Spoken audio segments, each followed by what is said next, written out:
India, a country of so many different colors, so many different cultures, so many different sort of people, a country of unity in diversity, a country where there are so many colors in a single platter. Why this color of happiness missing?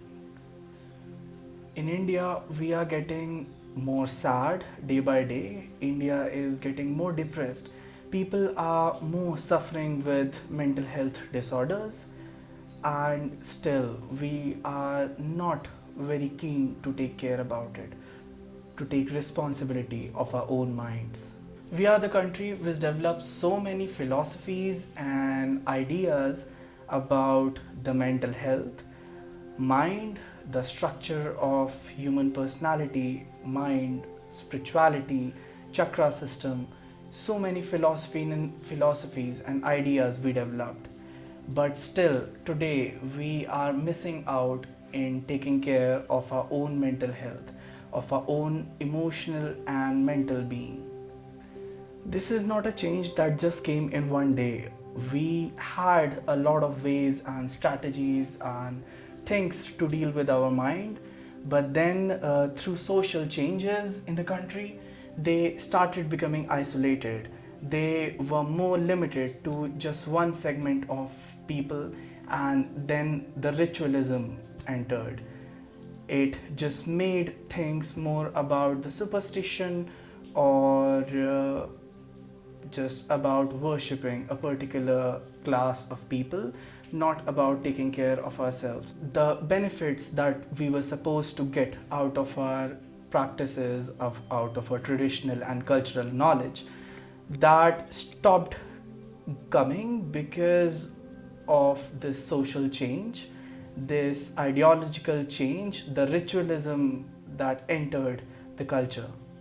And not just that, today, because of the present social and cultural situations, we have not just forgotten those techniques, but we have completely started ignoring the importance or the value of mind. And we do not even realize that we need to take care of our mind as well.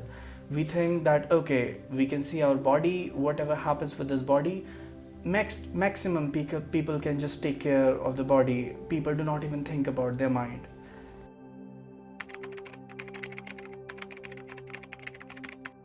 Mind is the driving force behind this body, so we need to pay more attention to the health of this mind, to the well-being of this mind.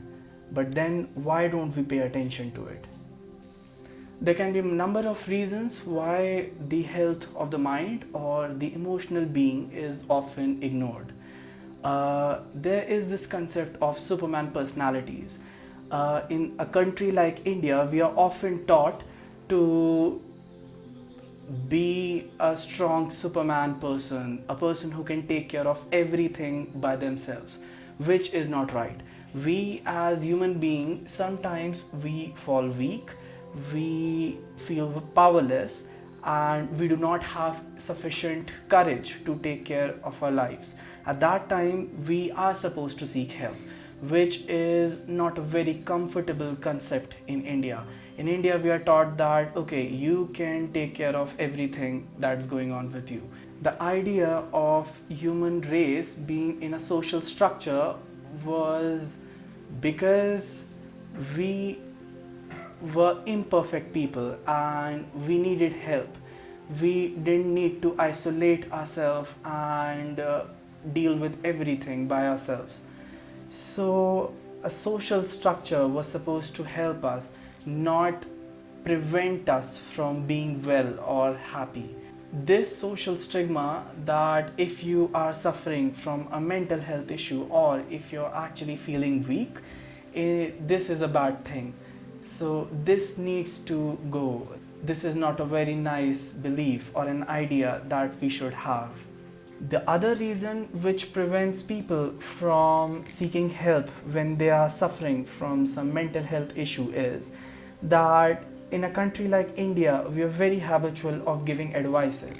Like if I go to some friend and share that okay, I am actually feeling very weak and I'm not capable of putting up with life. So they would probably advise me like, okay, start going for jogging, or maybe adopt a pet, or get a hobby, or start going out and start meeting people. So such advices, they help, but they, when you're actually suffering from a mental health issue, they are not very effective in taking you out of that situation. One big reason that prevents people from seeking help when they're suffering from some mental health issue is the fear of being called crazy. People have this notion, and not just in India, in so many countries, that if you're seeking help from a psychiatrist, from a psychotherapist, a psychologist, there are often chances that your peer might call you crazy. So this is something which is actually a factor which prevents people from seeking help when they are really, really weak or when they're really suffering in their life. The other factor is the availability and the financial barrier. Availability of a good psychotherapist in your area is again a problem for people. And after this, a lot of people are not even aware that their mind is something that needs to be taken care of.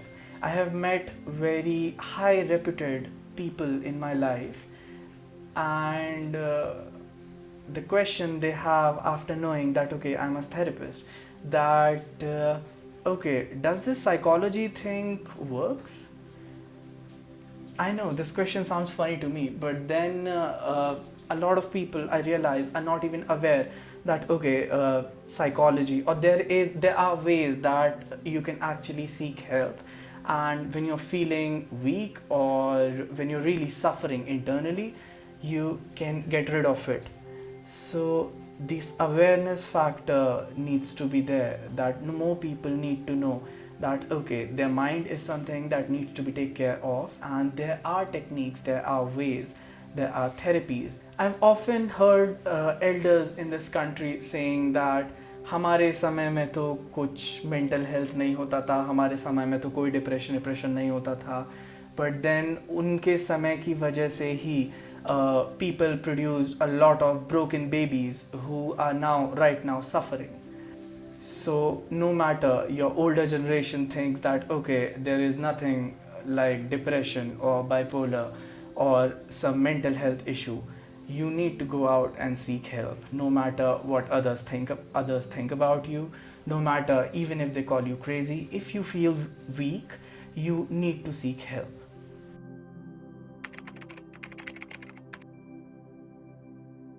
Well, what we are going to do here at Real Rewind is that we are going to discuss a lot of different concept, ideologies, philosophies about the human mind, including not just the Western traditional psychology, but also the indigenous techniques and the philosophies about the mind, about the traditional Chinese medicine, about the Ayurveda, about the yogic concept of mind.